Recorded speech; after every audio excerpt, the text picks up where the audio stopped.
바울은 3차 선교 여행을 마치고 예루살렘으로 돌아왔습니다. 이때는 오순절로서 아시아로부터 수많은 유대인들이 예루살렘을 방문했던 때입니다. 그리고 군중들이 유대교에서 예수님을 메시아로 믿는 종교로 개종했다라는 바울의 소식을 듣고 그를 죽이려고 소란을 일으켰습니다. 이에 천부장이 이 소란이 대란으로 번질 것을 우려해서 바울을 긴급 체포합니다. 그리고 바울을 로마로 강제 후송해서 가택 연금했습니다. 바울 입장에서 보면 이게 황당한 상황입니다. 그는 지금 3차 선교 여행을 마치고 안디옥 교회로 가서 선교 보고를 해야 하고 다시 4차 선교 여행을 준비해야 하는데 갑자기 로마 군인에게 잡혀서 로마에 가택 연금된 상황입니다.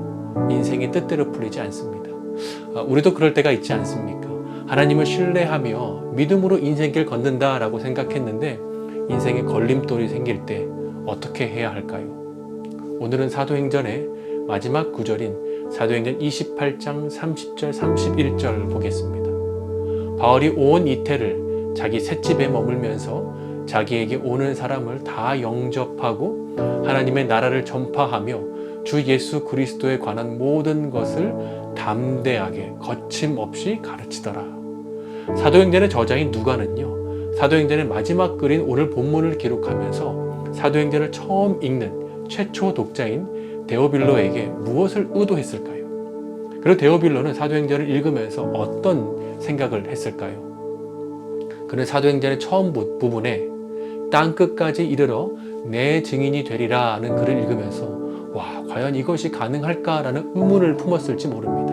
그런데 사도행전을 쭉 읽어 내려가면서 하나님께서 복음이 방방곡곡에 전해 줄 수 있도록 역사하시고 사도들이 여러 위험한 상황에서 그들을 건져주시는 모습을 보면서 사도행전에 등장하는 인물들은 그 큰 상황을 미처 몰랐겠지만 사도행전을 한눈에 쭉 읽어가는 데오빌로는 사도행전에서 하나님이 주도하시고 역사하신 하나님의 큰 그림을 보게 되었을 것입니다.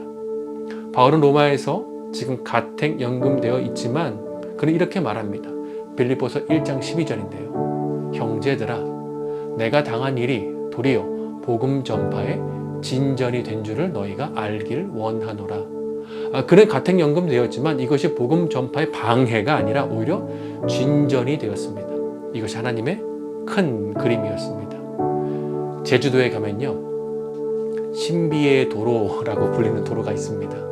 제가 예전에 이곳 비탈길에 차를 세워놓고 기어를 중립에 놓고 브레이크 페달에서 발을 떼었는데요, 자동차가 비탈길 아래로 굴러 내려가는 것이 아니라 언덕을 올라가는 것이었습니다. 신기해서 자동차에서 내려서 바닥에 물을 부었는데요, 바닥에 물이 언덕 위로 올라가는 것입니다. 이런 현상 때문에 사람들이 그 길을 신비의 도로 혹은 도깨비 도로라고 불렀습니다. 그런데 이 도로로 주변 상황들을 측정해 보니까요, 육안으로 보기에 높은 곳이 사실은 낮은 곳이고 육안으로 보기에 낮은 곳이 사실은 높은 곳이었다라고 합니다. 우리의 눈에 보이는 모든 것이요, 진리가 아닙니다. 우리 인생도 마찬가지입니다. 우리 눈에 힘든 오르막길처럼 보이는 길이 영의 눈을 들어보게 되면요, 쉽게 내려갈 수 있는 지름길일 수도 있습니다. 이사야 55장 8절 9절에 이렇게 나옵니다.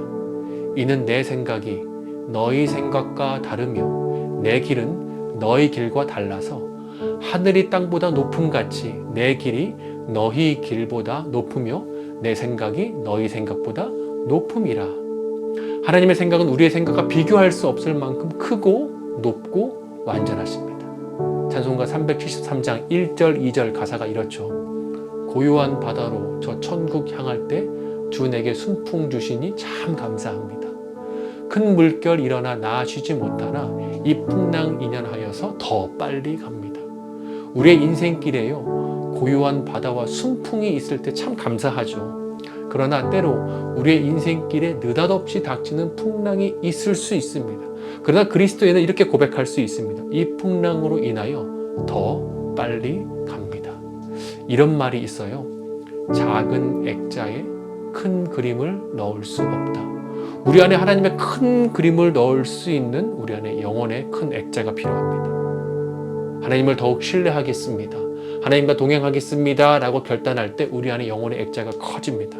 그러면 하나님의 계획을 기다릴 수 있고 그분의 큰 그림을 우리 인생에 넣을 수 있습니다. 새해가 다가옵니다. 하나님과 함께 동행하시며 믿음으로 살아보시지 않으시겠습니까?